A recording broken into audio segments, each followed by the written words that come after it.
Good morning students. कल France की कहानी समाप्त हो गई थी। नेपोलियन के पतन के बाद 1815 में फ्रांस में वापस राजशाही का दौर आ गया था। इससे आगे जो है 10th में लेसन यहीं से स्टार्ट होता है, 10th में पढ़ेंगे। एक टॉपिक कल महिलाओं का संघर्ष अलग से मैंने रख लिया था, आज वो करते हैं।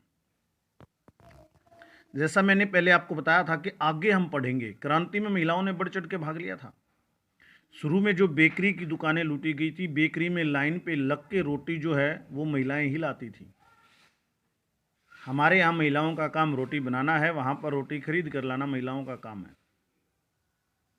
तो वो जो आंदोलन वहाँ से महिलाओं ने मुख्य भाग लिया था। फिर आपने पढ़ा कितने तरह की सरकारें आई फ्रांस में, संवैधानिक गणतंत्र बना, फिर पूर्ण गणतंत्र भी बना, नेपोलियन आया, रोबेस्पियर आया, लेकिन किसी ने भी महिलाओं के अधिकारों की तरफ ध्यान नहीं दिया। शुरू में अमीर पुरुषों को अधिकार मिले, फिर सभी पुरुषों को मिल गए, लेकिन महिलाओं की तरफ ध्यान नहीं दिया किसी ने। तो महिलाओं ने अपने क्लब बनाए,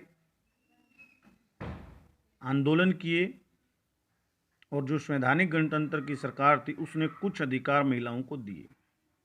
वोट का अधिकार नहीं दिया, लेकिन कुछ दिए। क्या थे वो कुछ? एक तो लड़कियों के लिए सरकारी स्कूल खोले गए, अलग से लड़कियों की शिक्षा अनिवार्य कर दी गई। उससे पहले माँ बाप लड़कियों को नहीं पढ़ाते थे।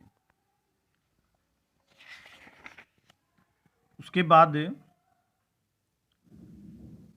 लड़कियां अपनी मर्जी से शादी कर सकती थी, ये अधिकार भी दिया।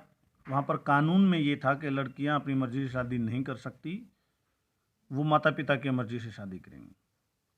काम करने की छूट नहीं थी, काम करने की छूट दी, अपना बिजनेस करने की, या जो भी कुछ वो करना चाहते हैं, कलाकार बनना चाहते हैं तो काम करने की छूट मिली। ये भी अधिकार उनको नहीं थे, बेसिक अधिकार थे ही नहीं।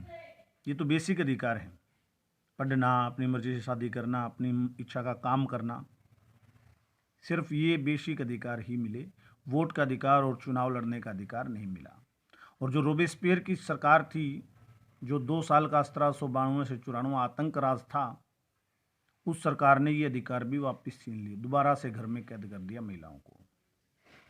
लेकिन संघर्ष महिलाओं ने जारी रखा और 1946 में उनको मताधिकार मिला। देखो कितना लंबा टाइम। 1946 में, 1789 में क्रांति आई थी फ्रांस में, 1789 से और 1946 लगभग 150 साल बाद, 150 पौने 200 साल बाद महिलाओं को कितना लंबा संघर्ष करना पड़ा है। तो एक ये महिलाओं का टॉपिक रहता था, और एक दास प्रथा का छोटा सा टॉपिक। जैकोबिन सरकार ने कुछ सुधार किए थे, उसमें एक दास प्रथा का उन्मूलन जो है, उन्मूलन यानी खत्म करना, एक प्रमुख सुधार था। लेकिन नेपोलियन ने उसको दोबारा से लागू कर दिया और अंततः 1848 में दास प्रथा खत्म हुई। यानी एक प्रकार से देखा जाए तो महिलाओं से पहले दासों को भी अधिकार मिल गए थे। तो दास प्रथा क्या होती है, थोड़ा सा मैं आपको दास प्रथा के बारे में बता दूं। ये दास प्रथा पूरी दुनिया में थी, आपने देखा होगा। दास प्रथा का मतलब ये होता है कि आदमी को एक प्रकार से आदमी समझा ही नहीं जाता, आदमी पशु समान हो जाता है, आदमी के कोई अधिकार नहीं रहते अपने शरीर पर भी।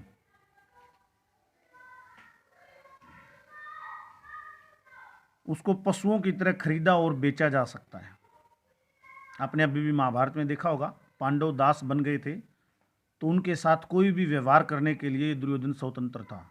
वो दास प्रथा थी उस समय पर, और वो कानूनन मान्य थी। कानून में ये था कि दास के साथ कोई भी व्यवहार किया जा सकता है, इसीलिए भीष्म द्रोण वगैरह भी नहीं बोले थे, क्योंकि कानून था दास के साथ कोई भी व्यवहार किया जा सकता है, दासी के साथ राजा कुछ भी कर सकता है, ये कानून था। और बहुत ही बुरा दौर था वो, कि एक इंसान के पास कोई भी अधिकार ना हो, जीने का भी अधिकार ना हो, पशु समान उसको इस्तेमाल किया जाता था। तो ये फ्रांस में 1848 में समाप्त हुआ और लगभग उसी काल में धीरे धीरे पूरी दुनिया में भी समाप्त हुआ। ये दास प्रथा आज कहीं पर नहीं है, पहले ये पूरी दुनिया में थी और बहुत बुरा ये दौर था। तो आज ये लेसन ख़त्म होता है। इन सारी वीडियोस को, कल संडे है, छुट्टी रहेगी, दोबारा से आप सभी को देख लीजिए, लेसन रिवाइज हो जाएगा।